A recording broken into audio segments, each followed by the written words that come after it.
Na festa do fim de semana, só rolê bom. Ela chega e desencana com passo bem show. Na festa do fim de semana, só rolê bom. Ela chega e desencana com passo bem show.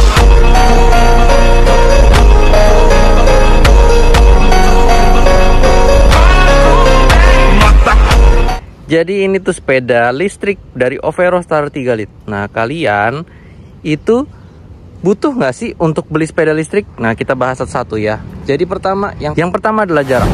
Nah, jarak itu harus kalian perhatikan baik-baik.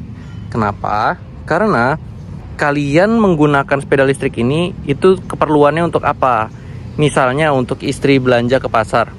Itu pasarnya dari rumah ke pasar itu berapa jauh? Nah, itu harus kalian pertimbangkan. Atau misalnya kayak gue ini nih, ini gue pakai daily untuk berangkat ke kantor. Nah, dari rumah gue ke kantor itu berapa kilo itu harus diperhatikan banget. Kenapa? Karena sepeda Overo ini itu punya 2 baterai ya guys ya. Jadi kalian bisa beli baterai satu baterai doang, atau beli yang baterainya ada 2. Nah, kalau gue ini awalnya itu beli cuma 1 doang, baterai yang 1. Baterai keduanya gue beli belakangan setelah kurang lebih 2 bulan atau 3 bulan pemakaian gue pakai, baru gue beli baterai keduanya. Kenapa? Karena memang gue membutuhkan itu, karena gue agak worry sebenarnya. Karena di saat waktu pakai baterai pertama itu cukup gak sih ke kantor gitu kan? Tapi cukup sih sebenarnya. Tapi kadang gue juga agak melenceng dikit nih, gue ke arah mana dulu. Misalnya jemput istri dulu atau kemana dulu lah, ke tempat lain. Nah, itu membutuhkan baterai yang lebih banyak, makanya gue beli baterai keduanya. Nah, sekarang ini udah baterai kedua ya, nih kalian lihat nih. Nih, ini baterai A, ini baterai B. Nah, sebenarnya cocok gak sih kalian untuk membeli? Nah, itu harus perhatikan jaraknya ya guys ya. Yang kedua, itu kalian harus memperhatikan dari segi ekonomisnya. Nah, sepeda ini harganya 9.600.000 kalau beli langsung di Overo-nya. Kalau kalian beli di offline, ntar gue kasih linknya deh. Gue kemarin dapat harganya cuma 8 jutaan. Kalian kalau mau beli, kalian harus perhatikan itu harganya. Satu, harganya. Yang kedua, jelas listriknya ya, listriknya. Penggunaan listrik itu berapa banyak gitu. Karena dengan satu baterai ini aja, biasanya gue ngecas semalaman itu cuma kurang lebih 2.000 rupiah. Gak sampai 2.000 malah kadang. Cuma 1,5 kWh. 1,5 kWh kalau misalnya dirupiahkan itu cuma 2.000-an rupiah. Mungkin bisa sampai 2.200 mungkin ya. Tapi kayaknya nggak nyampe. Ini cuma 2.000-an rupiah. Nah, terus biaya servisnya gimana? Nah, kalau ini gue nggak pernah servis sama sekali. Ini dari awal gue pakai sampai sekarang udah kilometer 4.000-an sekian. Gue belum pernah servis sama sekali. Karena menurut gue nggak ada yang perlu diservis. Paling kemarin itu gue nih di bagian kelahar sini, ini kemarin sempat bunyi ngik. Nah, ini gue ganti aja, ternyata cuma sama persis sama kayak punyanya Honda Beat.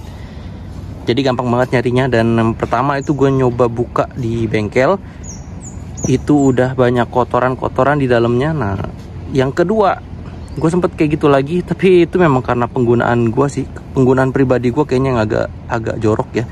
Karena waktu itu gue pernah ngelewatin banjiran. Nah, jadi kayaknya kotoran dari banjir itu masuk ke dalam si kelahar itu, akhirnya seret itu kelaharnya. Pas seret, ya udah akhirnya gue ganti. Yang pertama gue ganti di bengkel, yang kedua gue ganti sendiri di rumah. Gue beli barangnya doang, lebih murah soalnya jatuhnya. Nah, terus ini gue pakein plat nomor juga memang karena kebutuhan untuk parkir aja ya. Bukannya untuk apa-apa, tapi ini memang untuk parkir aja. Jadi teman-teman kalau mau punya sepeda listrik itu tadi, satu, yaitu kalian harus memperhatikan jarak. Yang kedua, kalian harus memperhatikan ekonomisnya, segi ekonomisnya. Ya contohnya ini nih, dari awal gue beli dari bulan Maret atau bulan April gitu, sampai bulan sekarang itu udah berapa bulan tuh? Kurang lebih 4-5 bulan lah. Nah, dari selama itu aja gue belum pernah servis sama sekali. Paling ya minusnya itu aja sih tadi, kelahar, yaitu normal lah. Kelahar juga murah sih harganya. Terus yang kedua itu ini spakbor. Ini spakbor gue ganti ya teman-teman ya. Ini gue udah ganti karena memang bawaannya itu sempat patah karena gue kekencangan ngebautnya. Jadi patah ya, otomatis ya harus gue ganti lah. gue ganti pakai spakbor yang universal ini nih, mudguard. Lebih keker, lebih keren aja sih menurut gue juga. Terus oh iya, yang ketiga ya, poin ketiga, kalian kalau misalnya mau beli sepeda ini untuk harian, kalau seorang laki-laki ya pasti akan memperhatikan yang namanya look, ya kan? Memperhatikan look. Nah, sebenarnya sepeda ini itu kalian nggak modif juga udah bagus, udah cakep sih. Nah, kalau ini memang gue modif lagi, gue tambahin si apa namanya, crash bar ya. Jadi kalau misalnya nanti amit-amit jatuh, ini nggak langsung kena body. Terus gue pasangin bracket box, gue pasangin karpet nih, karpet nih, cakep banget jadinya. Terus bagian stang juga gue pakein ini stabilizer stang sama holder HP. Nah, untuk spion gue belum ganti-ganti. Spion gue belum ganti, ini masih bawaannya. Terus ini gue pakein box karena apa? Karena memang di dalam joknya itu udah sempit banget ya. Di dalam jok itu sempit banget karena udah pakai baterai kedua. Nah, ini cuma muat 2 jas hujan. Jas hujan 1, jas hujan 2. Nah, ini baterainya, baterai keduanya di sini.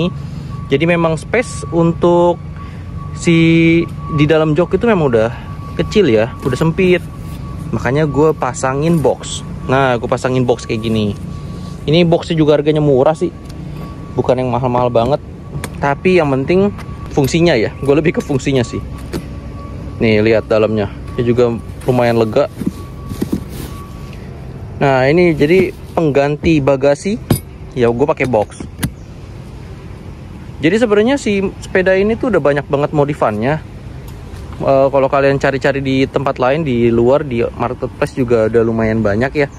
Kalau kalian mau cari-cari untuk referensi. Nah, untuk bracket dan tubular itu ntar gue kasih captionnya di bawah lah. Pokoknya link-link pembelian barang-barang ini nih pasti ntar gue kasih linknya di bawah. Oke, paling itu aja. Ada 3 yang harus kalian perhatikan. Yang pertama itu adalah jarak. Yang kedua adalah segi ekonomisnya. Dan yang ketiga adalah looknya, ya kan? Nah, buat kalian yang mau nanya-nanya, boleh silakan tulis di kolom komentar aja. Kalau misalnya ada yang mau kalian kasih saran-saran apapun ke gua juga bisa di komen aja. Oke, jangan lupa like, subscribe, dan komen.